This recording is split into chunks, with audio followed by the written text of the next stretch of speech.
네, 2024년 11월 30일 이정훈입니다. 김정은 덕택에 한반도가 세계적으로 주목을 받고 있습니다. 어떻게 해야 될까요? 우크라이나 전쟁에 우리는 어떻게 해야 될까요? 결론을 말씀드리겠습니다. 우리는 동맹의 의무를 다해야 된다. 그것이 생존의 길이다. 네, 저희 결론입니다. 하나씩 설명을 드리겠습니다. 앞선 방송에서도 제목으로 뽑았지만 우크라이나 국방부 장관은 대한민국을 방문해서 윤석열 대통령과 김영원 국방부 장관을 만났다. 그런데 바로 그 다음날 러시아의 국방부 장관이 북한을 방문해 김정은 국무위원장과 노광철인가요? 북한 국방상을 만났다. 어떻게 이렇게 될 수가 있나요? 우크라이나 국방부 장관이 한국을 방문했을 때 트럼프 측근은 김정은과 대화할 수 있다라는 뉘앙스를 풍겼습니다. 그 즉시 동아일보 사설은 이렇게 나왔습니다. 트럼프를 믿을 수 없다. 어떻게 북한하고 통하려고 하느냐. 참 그런 사설을 볼 때마다 전 답답해요. 왜 그러느냐. 트럼프는 앞으로 미국을 4년간 이끌면서 세계 정치를 해야 됩니다. 그러려면 지금 큰 이슈인 우크라이나 러시아 전쟁을 관리해야 되는데 북한하고 회담할 수 있다라고 띄우면서 푸틴하고 김정은을 이간시켜보는 제스처를 취할 수 있는데 그걸 가지고 당장 김정은하고 푸틴이 트럼프가 브로맨스에 들어갔다 이렇게 단정적인 사설을 쓰면은 참 우리나라 국민들이 헷갈리죠. 좀 잘 못 보는 겁니다.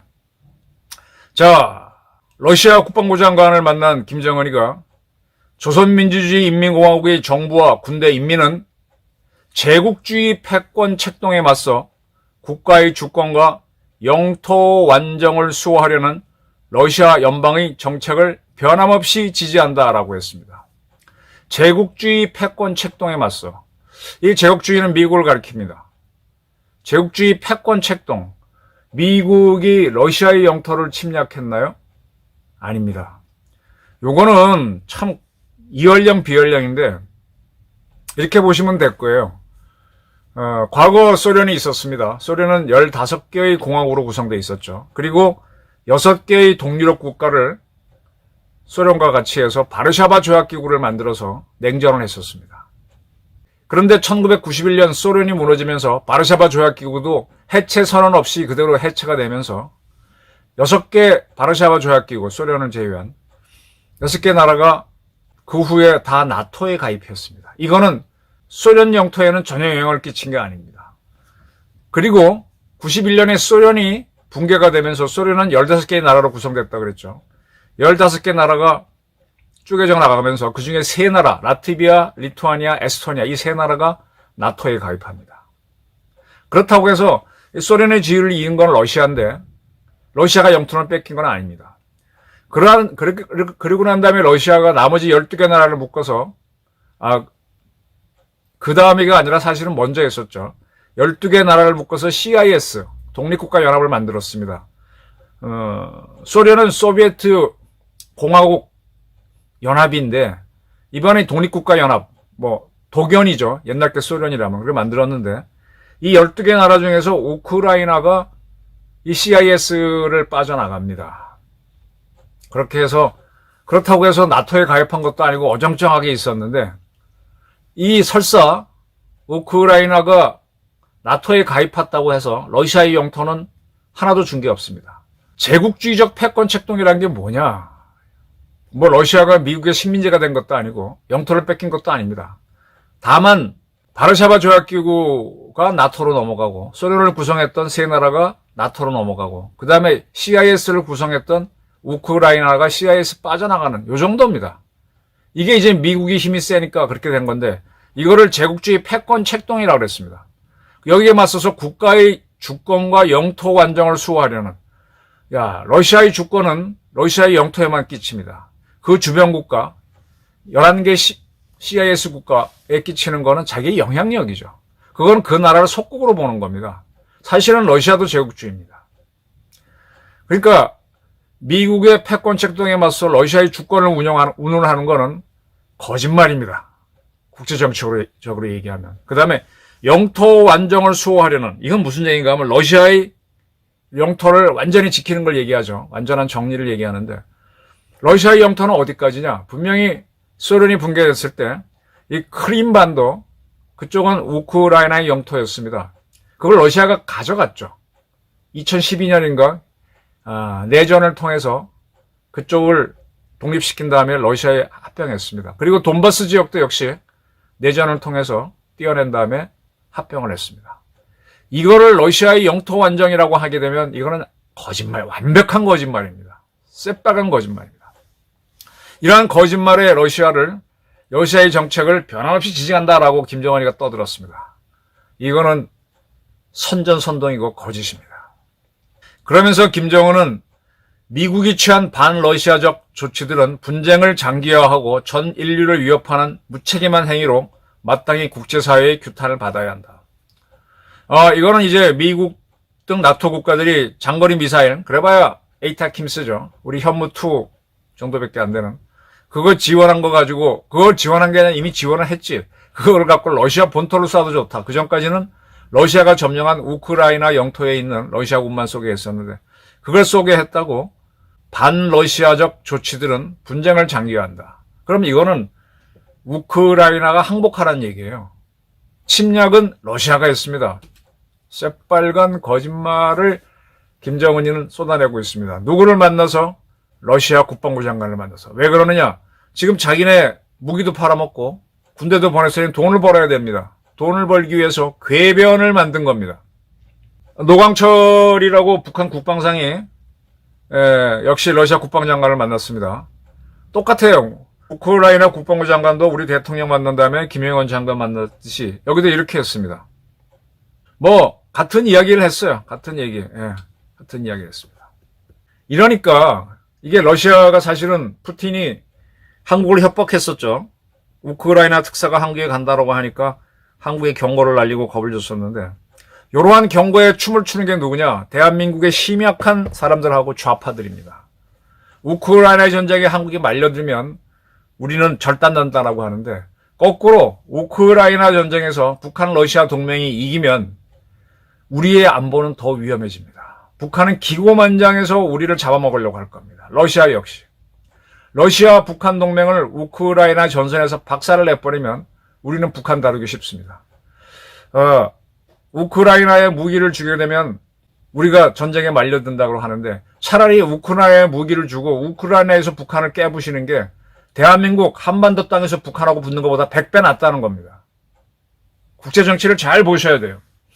지금 트럼프 당선인이 키스 켈로그네. 80살 먹은 사람인데 특사로 임명을 했습니다. 우크라이나 러시아 특사로 임명해서 이게 전쟁을 어떻게 다루게 할 것 같은데, 이 사람도 사실은 아메리카 퍼스트를 따라가는 아주 친 트럼프적인 사람이죠. 미국 우선주의. 네. 그는 이렇게 얘기했습니다. 이란과 북한은 러시아의 전쟁 수행에 필요한 무기를 지원할 것이고, 중국은 중러 간의 한계 없는 협력 관계를 심화하기 위해 러시아의 재정적 파트너가 되고 있다. 지금 어제죠. 저도 약간 틀렸어요. 중국의 전략 폭격기하고 경보기가 우리 동해로 들어왔습니다. 남해로 지나올 때는 우리의 카디즈를 완전히 침략했어요. 우리는 지금 이어도 남쪽까지 카디즈를 넓혀놨는데 그걸 중간에 뚝 자르고 들어왔습니다. 그리고 중국의 전투기들은 섬멸하다 할 때 섬자를 붙입니다. 중국 발음은 젠입니다. 섬 16 전투기가 따라와서 이 폭격기와 경보기를 호위하고 동해에서 작전하고 돌아갔습니다. 그게 섬 16이 이까지 날아올 수가 없는데 어떻게 날아왔느냐? 중국의 급유기가 떠서 이어도 분굴해서 급유를 해줬기 때문에 그놈이 호위할 수 있었습니다. 또 러시아는 러시아대로 북쪽에서 폭격기인가요? 그런 것들을 보냈고, 역시 전투기를 보내서 급유를 해준 걸로 보여요. 우리 독도 부근에서 쫙 한 바퀴 두 나라가 연합 순찰 작전을 하고 돌아갔습니다. 이게 무슨 얘기냐? 지금 중국은 러시아의 파병은 아니지만 러시아와 짝짝꿍으로 놀고 있어요. 제가 이 앞선 방송에서 롯데케미칼이 큰 위기에 처해갖고 롯데케미칼의 위기 때문에 롯데그룹이 자기네 자랑인 롯데월드 타워를 담보로 내놓았다 그러는데 왜 롯데케미칼이 흔들리게 되느냐. 지금 러시아가 석유를 수출해서 먹고 사는 나라입니다. 세계 2위의 산유국입니다. 근데 이제 러시아가 저 석유를 팔아서 돈을 벌면 그거 갖고 무기를 자꾸 사니까 미국이 압력을 가해서 나토 국가, 우리나라, 일본 이런 나라들은 러시아 기름을 일체 수입 안 합니다. 그러니까 러시아가 죽겠죠. 그러니까 어떻게 하는가 하면 중국한테 아주 싸게 주고 있어요. 그 러시아는 아주 헐값에 석유를 사서 걔네들도 석유화학 공장이 있죠. 그 석유화학 제품을 만들어서 아주 싸게 내놓으니까 취약한 롯데케미칼이 망하는 겁니다. 망하기 일부 직전으로 가는 겁니다. LG화학도 다 어려울 거예요. 그렇게 장난치고 있는 겁니다. 그러니까 중국은 러시아가 뭐 하자 그러면 자기네 구익하고도 맞으니까 같이 연합 동해 순찰을 하는 겁니다. 그것뿐만이 아닙니다. 이 훈련을 할 때 중국의 함정, 전투함이 바다에서는 EEZ 지역이 쉽게 말하면 우리의 카디지에 해당되는데 꼭 그런 건 아니지만 EEZ는 공해거든요. 이쪽 바다로 들어와서 동해 독도 부근에 와서 러시아 공군기, 중국 공군기 연합훈련할 때 같이 장단을 맞추고 지금쯤 빠져나가고 있을 거예요. 대한해역으로. 중국 전투함이 동해로 들어오고 있습니다. 이건 뭐냐? 중국은 대한민국과 북한을 자기네 속국, 아까 러시아가 12개 CIS 국가를 속국으로 두고 싶어 하는 거랑 똑같은 거죠. 지금 대한민국이라는 나라를 두고 쉽게 설명드릴게요. 속국으로 두고 싶은 나라가 미국이 우리를 그렇고 중국이 그러고 싶습니다. 정확하게 말하면 지금 대한민국은 미국의 영향권에 있는데 요거를 빼내갖고 동북공정이 바로 그거예요. 중국의 속국으로 두겠다는 게 시진핑의 바람이죠. 물론 푸틴도 마찬가지고. 그러니까 한국 쟁탈전을 미국을 상대로 하는 겁니다. 그래서 전투함과 군용기를 집어넣는 거예요. 그런데 여기에 대한민국 좌파들을 하고 이런 세력들은 미국 장단에 놀아나면 안 된다 그러는데 미국 장단에 놀아나지 않는 순간 중국이 우리를 캐갑니다. 문재인 정권이 중국에 쩔쩔매면서 혼밥을 하고 그랬었죠. 중국 방문해서. 바로 그렇게 정신 나간 나라가 되는 겁니다. 우리는 우리 스스로 세계 정치를 움직이는 강대국이 될 수가 없어요. 영국도 안 되고요. 독일도 안 되고 일본도 안 됩니다. 그러면 누구와 동맹을 맺어서 쉽게 말하면 누구의 속국, 좀 지나친 표현이지만 친구로 있는 게 좋으냐? 미국이 최고입니다. 미국도 불편한 점 많아요. 그러나 중국은 아니고 러시아는 더더욱 아닙니다. 이 미국하고 동맹을 하지 못해갖고 미국의 상대를 하는 러시아, 중국에 붙어갖고 때로는 중국, 때로는 러시아 왔다 갔다 하면서 양다리에 걸치게 해서 국익을 극대화하지만은 그래봐야 안 되는 동맹 라인에 서 있는 게 북한입니다. 이런 북한이 지들도 동맹을 맺으면서 대한민국은 말로는 동맹이지만 사실은 미국의 속국이 되고 있다는 선동을 하는데 거기에 넘어가고 있는 게 대한민국의 국민들이고 그걸 열심히 펌프질을 하는 게 주사파 그리고 주사파들이 다수 포진해 있는 민주당입니다. 다시 말씀드리지만은 대한민국은 국제정치에서 혼자 독자적으로 갈 수가 없습니다. 인도라는 나라가 인구가 크고 하니까 동맹을 맺지 않고 독자 노선을 가지만 그런 인도도 사실은 미국에 붙었다, 러시아에 붙었다, 중국하고는 잘 안 붙어요. 사이가 안 좋으니까. 그건 바로 중국하고 국경을 맞대고 있어서 붙을 수 있으니까 거기는 안 붙지만 중국을 견제하기 위해서 미국과 호주, 미국, 일본하고 쿼드를 맺고 그렇게 하는 거죠. 그리고 또 인도는 러시아로부터 아주 싸게 기름을 사가지고 자기네 경제 돌리고 있어요. 그러니까 러시아가 우크라이나 침공에 대해서는 말을 안 하죠. 쿼드에서는 미국하고 붙고 러우 문제에서는 러시아에 붙고 있습니다. 결국은 인도도 이리저리 붙으면서 살아가는 거예요. 근데 늘 일정한 친구가 없으니까 일정한 지원을 못 받아서 경제가 잘 안 일어나죠. 지금은 중국이 워낙 건방지게 꾸니까 인도를 통해서 중국을 견제하려고 서방국들이 인도에 투자를 많이 해서 인도가 지금 좋아지고 있을 뿐입니다. 지금 젤렌스키 대통령이 영국 방송 스카이 뉴스와의 인터뷰에서 우리가 통제하는 우크라이나 땅에 대해서 나토 회원 자격을 부여할 수 있다면 전쟁 과열을 막을 수 있는 해결책이 된다라고 그랬습니다. 지금 우크라이나는 영토의 20%를 뺐겠죠. 80%를 갖고 있는데 80%가 지금 우크라이나가 관리하는 땅입니다. 그 땅에 대해서 나토 회원국 자격을 준다면 전쟁 과열을 막을 수 있다. 즉 휴전을 하겠다. 이런 식으로 얘기했습니다. 그리고 그 다음 말이 그렇게 해서 일단 휴전하고 난 다음에 빼앗긴 영토 20%는 외교적 노력으로 되찾을 수 있을 것이다. 즉 나토의 힘을 믿고. 지금 젤렌스키 우크라이나는요. 동맹이 없기 때문에 전쟁을 당하는 거예요. 우리는 동맹이 있기 때문에 전쟁을 안 당하는 거예요. 우리의 동맹은 두 가지죠. 미국과의 동맹, 양자 동맹이 있고 유엔군 사령부가 와 있는 다자, 유엔을 동맹으로 봐야 되냐 하겠지만 하여간 연합군이 와 있기 때문에 굉장히 단단한 동맹을 갖고 있습니다. 그래서 우리는 침략을 안 받고 있는 거죠. 근데 젤렌스키는 그게 없기 때문에, 다 있기 때문에 좋다, 너무 힘드니까 휴전을 할 수 있는데 나토에 가입시켜주면 하겠다. 그리고 영토를 포기하는 게 아니라 협상으로 되찾겠다. 똑같습니다. 우리도 휴전을 할 때 이승만 대통령이 계속 반대를 했죠. 그런데 전제 조건이 뭐였어요? 미국이 우리한테 상호 방위 조약을 맺어주면 전쟁을 휴전할 수도 있다. 그걸 미국이 안 들어주니까 방공포로 석방을 하면서 난리를 쳤죠. 그래서 미국하고 이제 언약을 맺고 정전을 한다면 동맹 조약을 맺죠.